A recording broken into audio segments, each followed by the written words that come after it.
19 दिसंबर को civil lines थाना इलाके में अरुणाचल प्रदेश से अपने बीमार बैठक का दिल्ली में इलाज करने के लिए आई बुजुर्ग महिला की झपटमारी मामले में हुई मौत के बाद पुलिस ने शातिर आरोपी को गाजियाबाद जेल से गिरफ्तार किया है।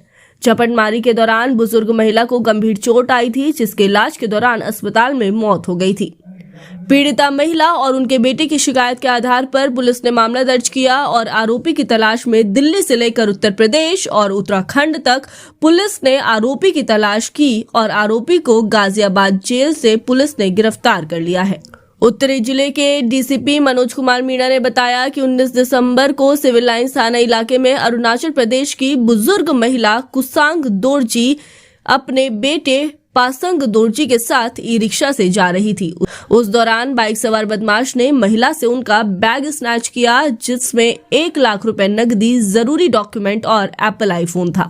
घटना के दौरान बुजुर्ग महिला को सिर में गंभीर चोट आई, जिन्हें इलाज के लिए नजदीकी अस्पताल ले जाया गया और इलाज के दौरान 3 दिन बाद बुजुर्ग महिला की मौत हो गई। पुलिस ने शिकायत के आधार पर मामला दर्ज कर इलाके में लगे सीसीटीवी के आधार पर आरोपी की पड़ताल शुरू कर दी है। डीसीपी ने बताया कि आरोपी इतना शातिर था कि उसने अपने साथी के नाम पर बाइक खरीदी हुई थी, उसकी किस्त खुद अपने अकाउंट से चुकाता था।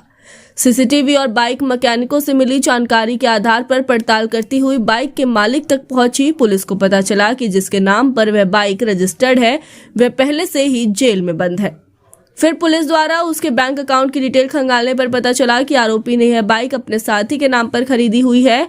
उसने उसके बैंक खाते में कुछ ट्रांजैक्शन किया हुआ है, जिससे बाइक की किस्त चुकाई गई है। पुलिस मामले में आरोपी की छानबीन करते हुए मुख्य आरोपी उमेश खारी तक पहुंची। पड़ताल के बाद पता चला कि आरोपी 2003 से स्नैचिंग की आपराधिक वारदातों को अंजाम दे रहा है और वह बड़े शातिराना ढंग से वारदातों को अंजाम देता है ताकि पुलिस उस तक ना पहुंच सके। वह बीते 20 सालों में केवल 7 बार ही बाहरी गिरफ्तार हुआ है। डीसीपी मनोज कुमार मीणा ने बताया कि आरोपी 2004 के एक मामले में जेल से फरार था, जिसे पुलिस गिरफ्तार नहीं कर सकी थी। आरोपी को पता चला कि पुलिस मामले की दबिश करते हुए आरोपी के रिश्तेदारों और उसके घर तक पहुंच चुकी है, तो उसके भनक लगते ही खुद को 2004 के एक मामले में गाजियाबाद जेल में जाकर सरेंडर कर दिया।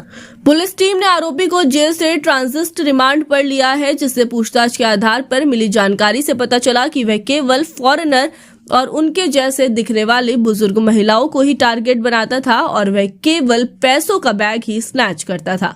उसके अलावा दूसरे डॉक्यूमेंट को या मोबाइल फोन को डिस्पोज कर देता था ताकि पुलिस उसे गिरफ्तार ना कर सके और अकेला ही वारदातों को अंजाम देता था। आरोपी बड़ा शातिर है और हर बार अपनी गिरफ्तार से सबक लेकर नई तकनीक सीखना और उसके बाद शातिराना अंदाज में आपराधिक वारदातों को अंजाम देते हुए आगे बढ़ रहा था। आरोपी ने वारदात के दौरान अपनी बाइक के नंबर प्लेट भी हटाई हुई थी ताकि पुलिस उस तक आसानी से ना पहुंच सके।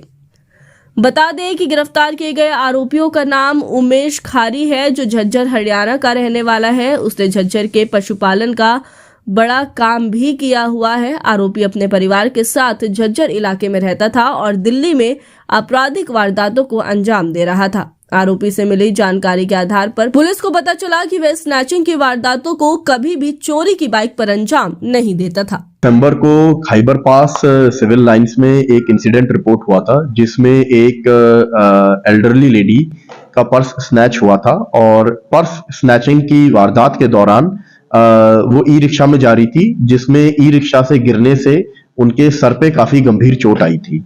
इससे वो अस्पताल में भर्ती हुई थी और 21 दिसंबर को उनका निधन हो गया था। जो हमने इसमें रॉबरी विद ग्रीवियस हर्ट की एफआईआर दर्ज की थी और एक बार जब उनकी डेथ हो गई थी तो उसके बाद इसमें मर्डर के सेक्शंस ऐड कर दिए गए थे। इस पे स्पेशल स्टाफ नॉर्थ डिस्ट्रिक्ट और सिविल लाइंस पुलिस स्टेशन की टीम ने लगातार काम करते रहे हम, और हमने इसमें जो सिंगल पर्सन था जिसने ये बैग को स्नैच किया था, जिस वजह से उस महिला की मृत्यु हुई, उसको अरेस्ट कर लिया है। अरेस्ट के साथ ही साथ महिला का जो बैग था जो इसने स्नैच किया था वो भी रिकवर हो गया है। पैसे उसमें जो थे वो उसने खर्च कर दिए हैं, उन पे अभी आगे तफ्तीश बाकी है। इसमें बताने की बात यह है कि ये जो अक्यूज्ड है ये काफी सालों से स्नैचिंग करते आ रहा है। 2003-2004 से ये स्नैचिंग कर रहा है और ये बैग स्नैचिंग ही करता है। जो थोड़ी फॉरेनर या उस तरीके की वृद्ध महिलाएं होती हैं जो अपने केस को ज्यादा परस्यू नहीं कर पाएंगी, उनको ही टारगेट बनाता है और अपने क्राइम करने में काफी डिसिप्लिन्ड तरीके से क्राइम करता है ताकि पकड़ा ना जाए। ये मैक्सिमम टाइम ये जब पकड़ा गया है तो ये मौके पे पकड़ा गया है और फिर इससे और भी एफआईआर उस टाइम पे जो इन्वॉल्वमेंट है उनमें इनको अरेस्ट किया गया है। बट एक बार ये अगर मौके पे ना पकड़ा जाए तो ये अरेस्ट नहीं हुआ है। इस अरेस्ट के साथ ही साथ सिविल लाइंस की ये एफआईआर खुलने के साथ ही साथ 7 और एफआईआर 7 एफआईआर पूरे दिल्ली की स्नैचिंग बैग स्नैचिंग की, इनमें ये वांटेड था और उनको भी हमने सॉल्व कर दिया है। ये एफआईआर 2 लाजपत नगर की थी, 3 हजरत निजामुद्दीन पीएस की थी, 1 मालवीय नगर पीएस की थी और 1 नई दिल्ली पीएस तिलक मार्ग की थी। तो ये नई दिल्ली के इलाके में भी और model town, Mukherjee Nagar, Timarpur, Morris नगर सिविल लाइंस, इस इलाके में ये बैग स्नैचिंग की वारदातों को करता था।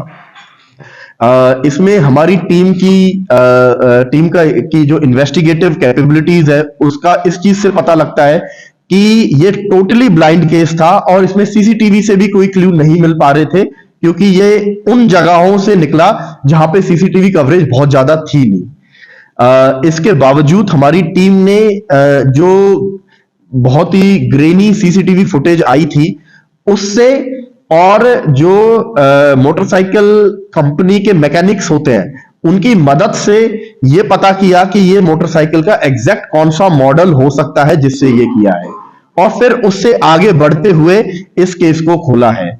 इसमें बीच में ये भी पता लगा था कि इसने जो मोटरसाइकिल खरीद रखी है वो अपने एक किसी एसोसिएट के नाम खरीद रखी है। तो हमें इनिशियली उस एसोसिएट पे शक हुआ था जब हम मोटरसाइकिल्स को चेक कर रहे थे, लेकिन उस टाइम पे ये एसोसिएट जेसी में था तो हमें ये पता लग गया था कि ये इस एसोसिएट ने किया नहीं है। बाद में जब उसके बैंक ट्रांजैक्शंस देखे गए तब देखा गया कि इसने कुछ पैसे उसको ट्रांसफर कर रखे हैं इस मोटरसाइकिल खरीद के लिए।